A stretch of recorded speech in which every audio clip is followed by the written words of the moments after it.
कोहीलाई बालेन असाध्यै मनपर्छ, कोहीलाई सुन्नै नचाहिने। एउटै मान्छे, एउटै काम, तर मूल्याङ्कन एकदमै फरक फरक। यस्तो किन हुन्छ? आज हामी यही प्रश्नको जवाब खोज्ने प्रयास गर्छौं। तर नेतासँग जोडिएको भावना वा समर्थन विरोधको चस्माले होइन, तथ्य र वास्तविक कामको आधारमा।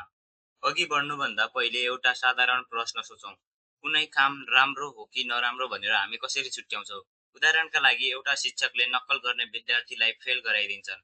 त्यो क्षणमा विद्यार्थी र अभिभावकलाई नराम्रो लाग्छ, तर वर्षौंपछि हेर्दा त्यही निर्णयले विद्यार्थीलाई इमानदार बनाएको हुन सक्छ। त्यसैले प्रश्न उठ्छ, मूल्याङ्कन तत्काल भावनाले गर्ने हो कि पछिको नतिजाले? अर्को उदाहरण, डाक्टरले दिने तितो औषधि खाँदा गाह्रो, तर त्यसले रोग निको गर्छ। यसरी हेर्दा कुनै पनि काम राम्रो नराम्रो छुट्याउँदा प्राय 3 कोणबाट हेरिन्छ। नियत, काम गर्नु पछाडिको उद्देश्य के थियो? नतिजा, अन्ततः कसलाई फाइदा भयो, कसलाई हानि? निरन्तरता, भनेको र गरेको कुरा मिल्यो कि मिलेन? यही 3 कोण प्रयोग गरेर हामी बालेन शाहको कामलाई केलाउँ। बालेन्द्र शाह, जनप्रिय नाम बालेनको जन्म 2047 साल वैशाख 14 गते काठमाडौँको नरदेवीमा भएको हो। स्थायी ठेगाना महोत्तरीको एक डाँडा, पेशाले संरचनात्मक इन्जिनियर, तर चिनिने भने र्यापरका रूपमा। भ्रष्टाचार र युवा पुस्ताको निराशालाई शब्दमा उतार्ने कलाकार। 2079 साल जेठ 16 गते उहाँले काठमाडौँ महानगरपालिकाको मेयरमा शपथ लिनुभयो, स्थापित राजनीतिक दललाई पछाड्दै स्वतन्त्र उम्मेद्वारका रूपमा। त्यसपछि 2082 भदौ 23-24 गते नेपालमा जेन्जी आन्दोलन भयो। भ्रष्टाचार, नातावाद र सामाजिक सञ्जालमाथि लगाएको प्रतिबन्ध प्रतिको आक्रोश सुरु भएको यो आन्दोलनमा झन्डै 77 जनाले ज्यान गुमाए र संसद भवन, सर्वोच्च अदालत जस्ता संरचनामा समेत आगजनी भयो। तत्कालीन प्रधानमन्त्री केपी शर्मा ओलीले राजीनामा दिनुभयो र सुशीला कार्कीको नेतृत्वमा बनेको अन्तरिम सरकारले तुरुन्तै निर्वाचनको घोषणा गर्यो। यसै घटनाक्रमपछि बालेनले माघ 2082 मा मेयर पदबाट राजीनामा दिनुभयो। आफ्नो 5 वर्षको कार्यकाल पूरा नगर्दै र राष्ट्रिय स्वतन्त्र पार्टी रासपामा प्रवेश गर्नुभयो। फागुन 21 गते 2082 मा भएको आम निर्वाचनमा उहाँले झापा 5 बाट तत्कालीन प्रधानमन्त्री तथा एमाले अध्यक्ष केपी शर्मा ओलीलाई झन्डै 50,000 मतले पराजित गर्नुभयो। रासपाले जम्मा 275 मध्ये 182 सिट जितेर 2/3 नजिकको ऐतिहासिक बहुमत ल्यायो र चैत 13 गते 2082 उहाँले नेपालको प्रधानमन्त्रीको रूपमा शपथ लिनुभयो। अब यी दुई फरक फरक जिम्मेवार मेयर र प्रधानमन्त्री उहाँको काम कस्तो रह्यो त्यो हेरौँ।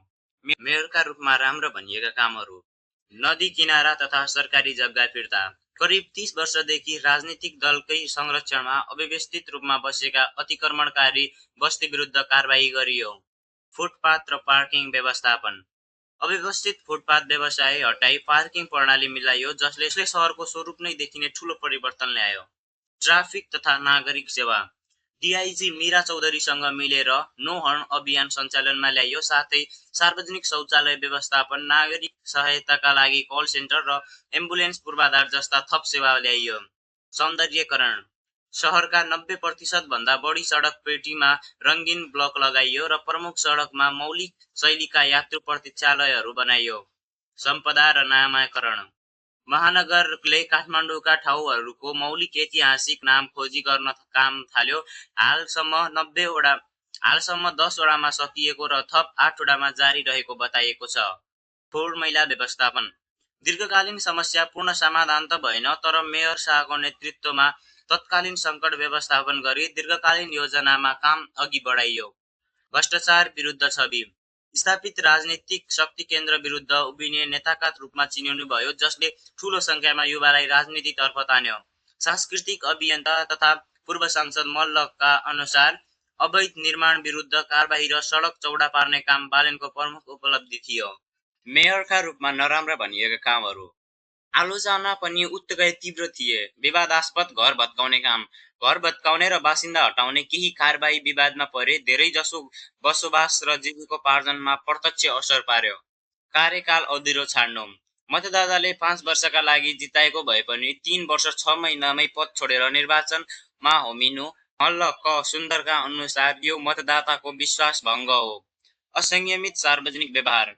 कार्तिक 2082 को मध्यतिर मेयर हुँदाहुँदै सामाजिक सञ्जालमा ठूला राजनीतिक दल मात्र होइन, छिमेकी तथा शक्ति राष्ट्रका समेत अपशब्द प्रयोग गर्दै आक्रोश पोख्नुभयो, जुन पोस्ट आधा घण्टाभित्रै हटाइयो। यसले नेतृत्वको संयम र परिपक्वतामाथि प्रश्न उठायो। प्रधानमन्त्रीको रूपमा पहिलो 100 दिनको उपलब्धि। चैत 13 गते सरकार बनेको ठिक 100 दिनपछि असार 20 गते 2080 मा सरकारले आफ्नै उपलब्धि प्रतिवेदन सार्वजनिक गर्यो। यी आँकडा सरकारले आफैले सार्वजनिक गरेको प्रतिवेदनबाट लिइएका हुन्। सरकारका प्रतिवक्ता तथा शिक्षा मन्त्री सस्मित पोखरेलका अनुसार 100 बुँदे सुशासन सुधार एजेन्डा मध्ये 82% काम भएको र 70 बुँदा पूर्ण रूपमा कार्यान्वयन भइसकेको दावी गरिएको।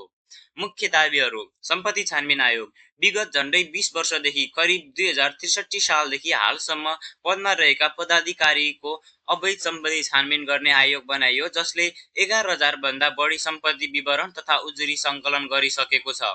भ्रष्टाचार विरुद्ध कारबाही। विगतका केही उच्चपदस्थ नेताहरूलाई पक्राउ गरियो र सेवा प्रवाहमा सुधार। राहदानी, राष्ट्रिय परिचय पत्र र चालक अनुमति पत्र जस्ता सेवामा परिवर्तनको सङ्केत देखियो। यसबाहेक स्वतन्त्र नागरिक अभियान जस्ता नागरिक समूहले पनि सरकारमा 100 दिनले आशा जगाएको धारणा राखेका छन्। यो सरकार वा प्रतिपक्ष कसैको भनाइ नभई स्वतन्त्र नागरिक समूहको मूल्याङ्कन हो। प्रधानमन्त्रीको रूपमा पहिलो 100 दिनका विवादहरू। प्रेस स्वतन्त्रतामाथि चिन्ता। सेनाका कर्णलहरूले झण्डै 2080 सालतिर प्रकाशित एउटा समाचारसँग सम्बन्धित मुद्दामा काठमाडौँ जिल्ला अदालतले कैद सजाय सुनायो। नेपाल पत्रकार महासङ्घले यसलाई अभिव्यक्ति स्वतन्त्रतामाथिको हमला भन्यो। साथै एउटा अनलाइन पत्र-पत्रिकाका 66 वटा प्रकाशित समाचार हटाउन अदालतले आदेश दियो, जुन पत्र-पत्रिकाको सामान्य मान्यता विपरीत भन्दै सञ्चार क्षेत्रले चिन्ता व्यक्त गर्यो। प्रतिपक्षको आलोचना। नेकपा एमाले सरकारको 100 दिनलाई कमजोर, अपरिपक्व र विवादास्पद भन्यो। निर्वाचन घोषणा पत्र विपरीत काम गरेको, संविधान संशोधनका दलहरूसँग छलफल नगरी अपारदर्शी ढङ्गले अघि बढेको, संघीयतालाई कमजोर पारी अधिकार केन्द्रीकरण गरेको र भदौ 23-24 गतिको हिंसात्मक घटनाको छानबिन फितलो रहेको आरोप लगायो। सुकुम्बासी व्यवस्थापनमा असङ्गठित तरिका।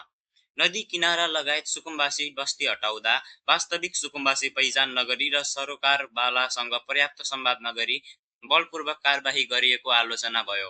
एमालेले यसलाई डोजर आतंक समेत भन्यो। चौतर्फी विरोधपछि प्रधानमन्त्री स्वयंले सामाजिक सञ्जाल मार्फत सुकुम्बासी र अतिक्रमणकारी बीच छुट्याएर मात्र अघि बढ्ने भन्ने स्पष्ट पारिदियो। रौतहट जस्ता तराई मधेस जिल्लामा मिश्रित प्रतिक्रिया छ।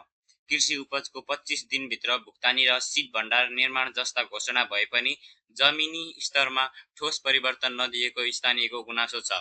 नियतका आधारमा भ्रष्टाचार अन्त्य र प्रणाली सुधार्न भनिएको लक्ष्य प्रशंसनीय देखिन्छ। नतिजाका आधारमा सम्पत्ति छानबिन र प्रशासनिक पुनर्संरचना जस्ता ठोस कदम छन्, तर आर्थिक सुस्तता र पूरा नभएका प्रतिबद्धता पनि उत्तिकै छन्। प्रक्रियामा आधार, प्रेस स्वतन्त्रता र पारदर्शिता सम्बन्धी चिन्ताले प्रश्न उठाउँछ। महत्त्वपूर्ण कुरा, यो जम्मा 100 दिनको लेखाजोखा हो, 5 वर्ष कार्यकाल होइन, त्यसैले अन्तिम फैसला अझै समय लाग्छ। तर एउटा कुरा प्रष्ट छ, बालेनको काम न पूर्ण रूपमा राम्रो हो, न पूर्ण रूपमा नराम्रो हो। उहाँले उदाएको नेपाली राजनीतिमा नयाँ बहस खडा गरेका छन्। पुरानो व्यवस्था तोडेर छिटो नतिजा ल्याउने प्रयास बनाम अन्ततः सही कि गलत भन्ने फैसला तपाईले नै गर्ने हो। माथि रहेका तथ्यका आधारमा तपाईलाई के लाग्छ, कमेन्टमा लेखेर जानुहोस्।